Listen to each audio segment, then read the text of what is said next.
Good morning, my dear students. We have already started Unit 5. Under this unit, we have to talk about soil reinforcement. In the study lectures, we talked many things. What is soil reinforcement? What are the various components? And what should be the geotechnical properties of cohesionless soil when you are going to use the soil or fill materials which are cohesionless in nature, right? So today we shall talk about the geotechnical properties of the cohesive soil as well as cohesive frictional field, that means C5 soil. Before that, I would like to tell you the soil reinforcement consists of three parameters, three components, three parts. The first one is soil or fill. Second is the reinforcing element, and third is the facing unit. So what we have started? We have started about the soil or fill. What should be the properties of soil when you are going to use as when you are going to use for soil reinforcement? So in that case, already we have completed what should be the properties of cohesionless soil. Cohesionless soil means we can say phi soil. So what should be the properties? We have already talked. See, we have been talking about the soil, or fill, right? Once this will be completed, we shall go for the reinforcing element. What are the various reinforcing element we have been using in soil reinforcement? Then we shall go for the facing unit. We shall talk about the facing unit. That's the third component of the soil reinforcement. So now we shall go for the C5 soil. Before that, you can see this diagram, this figure, how the filling is going on, compaction is going on, right? Already I have told you that you have to put the first layer of soil, then reinforcement, again second layer, then reinforcement, and parallelly you have to also compact it. So you can see here cohesive frictional fill. Cohesive frictional fill means C5 soil. Cohesive and frictional, two words are there. Cohesive means C, frictional means phi. So when you are going to use C5 soil for the soil reinforcements, what property it should have, that we have to know now. So we shall see here, cohesive frictional fill can be defined as the material with more than 10% passing 63 micron British standard shapes. Then we can consider as a C5 soil. Material properties for the selection of cohesive frictional fill. First we shall go for the grading. You can see here grading limitation for the C5 soil has been given in this table. Sieve size 125 microns, 100% passing should be there. 19 mm sieve size 85 to 100 mm passing should be there. Likewise, we have to go further. So this grading should be maintained for C5 soil once you are going for the soil reinforcement. See, coefficient of uniformity should be greater and equal to 5. Right? It is same as the cohesive soil which we talked yesterday. Right? Cohesionless soil. Whatever we talked yesterday lecture. So coefficient of uniformity.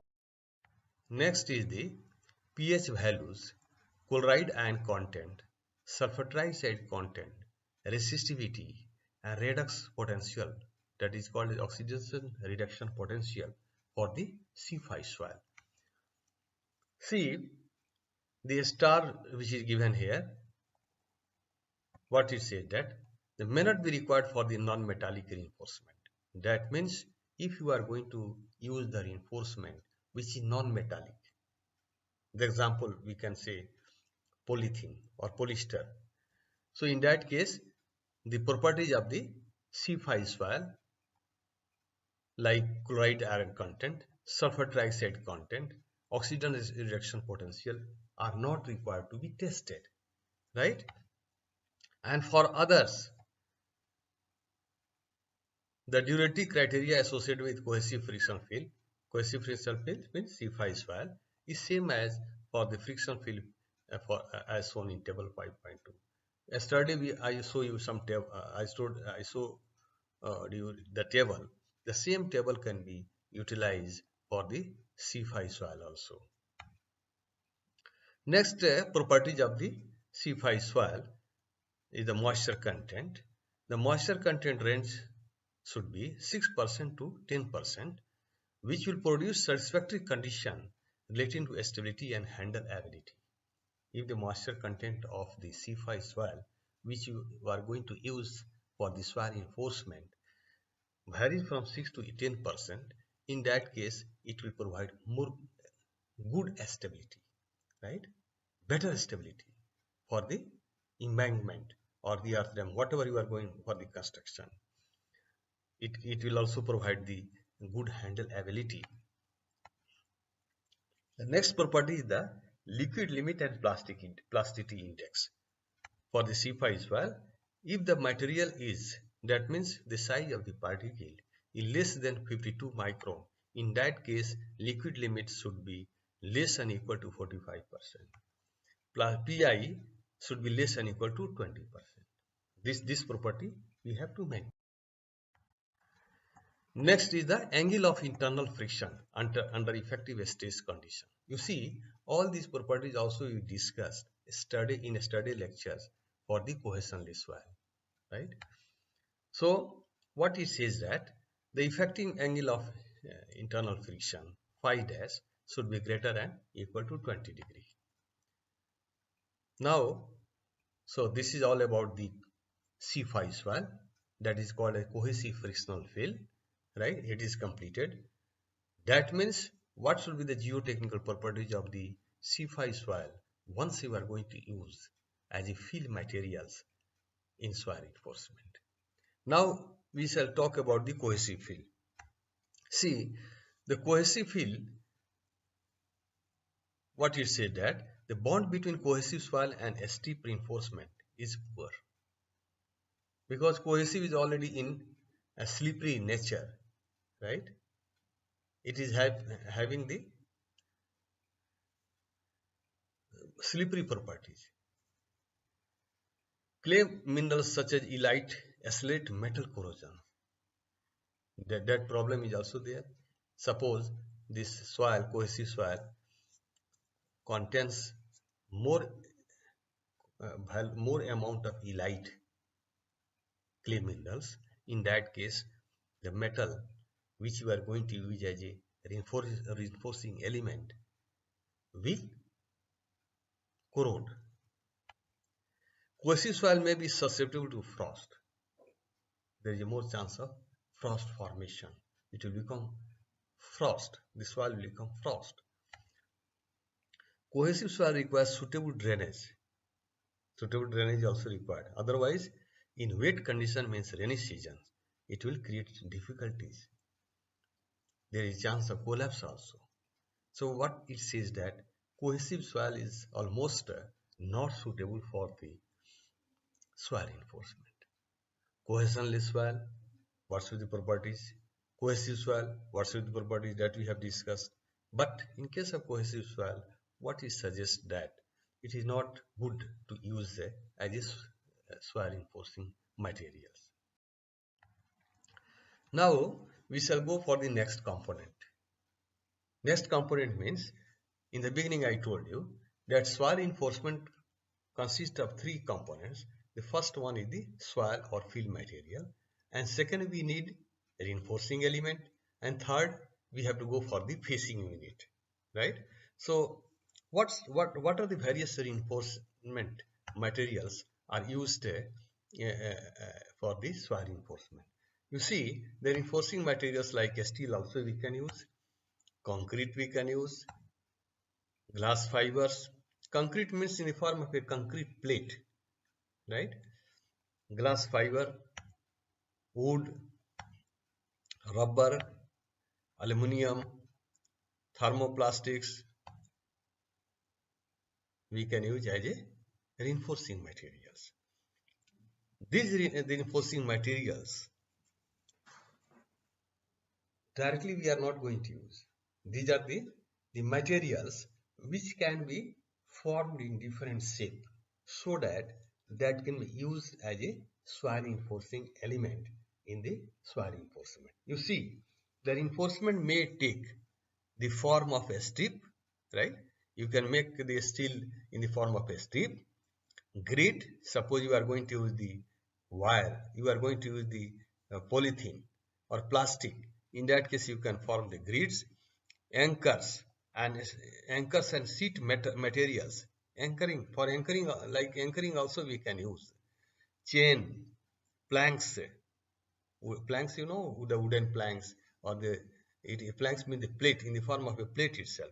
In the form of rope, we can also use as a reinforcing element. Vegetation, you see what it says, that the reinforcing element can be also used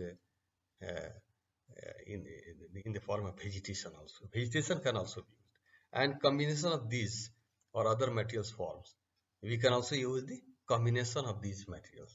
So what we shall do in the next slide, we shall go about each and every different reinforcing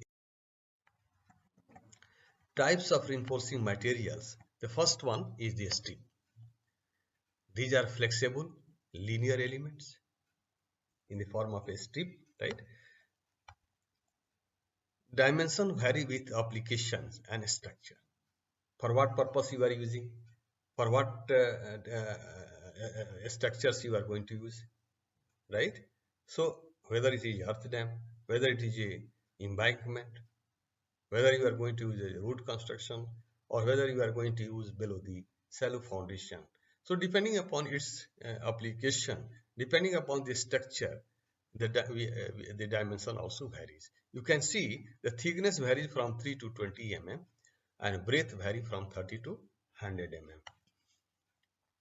The most common strips are metals, right?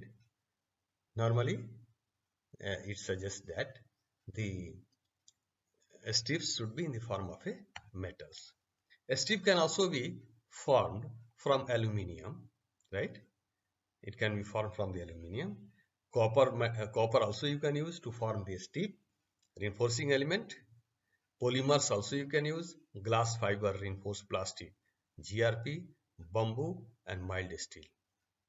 But the most common is the metal.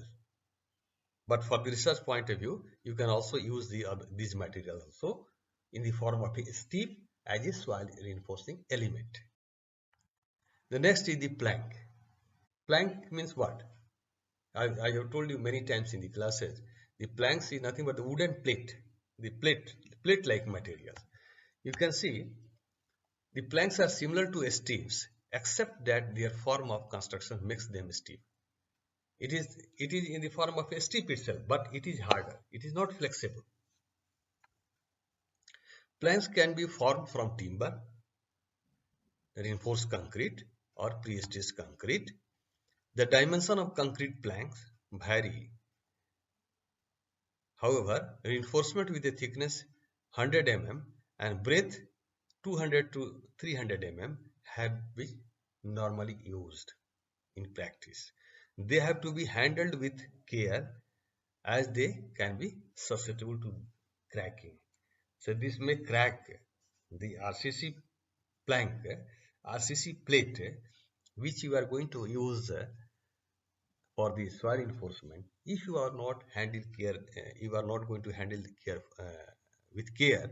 In that case, it may break also.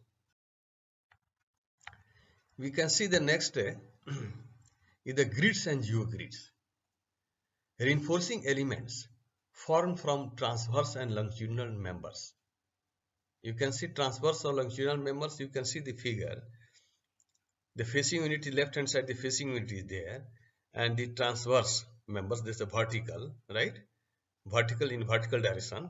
Actually, this is the plan, right? This is a plan, top plan we can say. So you can see the transverse members, longitudinal members are horizontal members, longitudinal members. So what it says here, in which the transverse members run parallel to the face or free edge. More thicker line you can see, these are transverse members of the free to a face or free edge of the structure and behave as abutments or anchors. What do you mean by abutments or anchors? See, abutment or anchors means here it is going to be the transverse members are going to be tied at the end, right? In the form of the support itself, it is going to be tied at the end. This is also possible. So this is going to be anchored. Transverse members are going to be anchored. The main purpose of the longitudinal members, the horizontal the members you can see, is to retain the transverse members in position. So the longitudinal members, you can see how the grids have been formed. Longitudinal members, transverse members. Mainly the transverse member is going to take the more load. So here it is written there, since the transverse members act as an abutment or anchor, right? It works as anchoring agents. They are often stiff related to their length, more harder, because it is going to take the more load.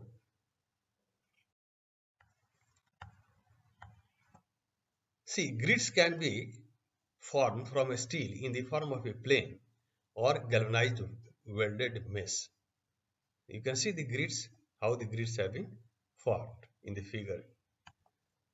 Grids formed from polymers are known as geogrids. So grids and geogrids, geogrids means what? If you are going to form the net or a grid using the polymers, the polythene or plastic materials, in that case we can say it is the geogrids. Now the next reinforcing element is the anchor, which we talked just before that, the abutments or anchors. You can see here the webbing and the tire, right? This is also a anchor. This is going to work as an anchor in transverse direction. Similarly, a steel bar or anchor plate. Here a steel bar and the key. So these are also going to be used as a transverse member, as a reinforcing element. Fiber, see what is written there, flexible linear elements having one or more noticeable protrusions or distortions. That means what? Whenever you are going to tie these anchors, right? What can happen? It may distort also. It may shrink also, right? And it is going to take the more load, which act as abutment or anchors in the field or soil. They may be formed from steel, rope, plastic, or combination of materials. We can use the combination. You can see the webbing and tires. We are using tires and webbing. Webbing is nothing but the woven rope. Woven rope. Steel and tires, steel and concrete. In this form, we can use the anchors as a reinforcing element. Next is the sheet reinforcement, which is also called as geotextile. You can see here, these are actually textile industry product. These materials, these geotextiles or the sheet reinforcements are manufactured by the industries. See the figure A, B, C. The figure A, what it said that non-woven geotextile consists of random arrangement of fibers bonded together by heat is called as non-woven geotextile. You can see the figure A, right? It has randomly it has been placed and the connection in between the two fibers have been jointed together by heat, right? By heating purpose. And the next is the woven geotextile. Woven geotextile, you can see the figure figure B consists of fiber arranged at right angles. All the fibers have been arranged at right angles in the vertical as well as in the horizontal directions to another in varying patterns. It may be in varying pattern. You can go for weaving, right? Can be in a different patterns, right? And the next one is the stitch bond to geotextiles are formed by the stitching together of fibers or arms. These are stitched, right? So the stitch bond geotextile, woven structures, non-woven structure. The next one, it actually it will be the sixth. It will be the 6 points. Composite reinforcement. Composite reinforcement means, if you see, we have discussed about the anchor, we have discussed about the grids and geogrids, we have talked about the other materials also, right? Strip also we have talked. So if you are going to use the mixture of different materials for different reinforcing elements, right? In that case, it is called as composite reinforcement. Reinforcement can be in the form of a combination of materials such as sheet, reinforcement sheet we have discussed in the previous slide, and a strip also we have discussed. So if you are going to use both in soil reinforcement, in that case it can be called as composite reinforcement. Grids and strips, if you are going to mix the grids along with the strips, composite reinforcement. Strips and anchors, right? You are going to use the strips along with the anchors. See, this combination depends upon your requirements. So this is all about the today's lectures. We talked about the materials which we are going to use as a fill or fill. For example, study lectures we talked about the cohesionless soil. What should the properties of cohesionless soil if you are going to use as a fill or as a soil? What should the geotechnical properties of C5 soil? That also we talked. We also talked about what are the various reinforcing materials. We talked about the materials. We also talked about what should be the different shapes of the reinforcing materials which we can use as a soil reinforcement. So we completed these points, that the geotechnical properties of the cohesionless soil, C5 soil. We also talked about cohesives. We also talked about the reinforcing elements. So tomorrow we shall go for the third component of the soil reinforcement, which is nothing but facing unit. Thank you very much.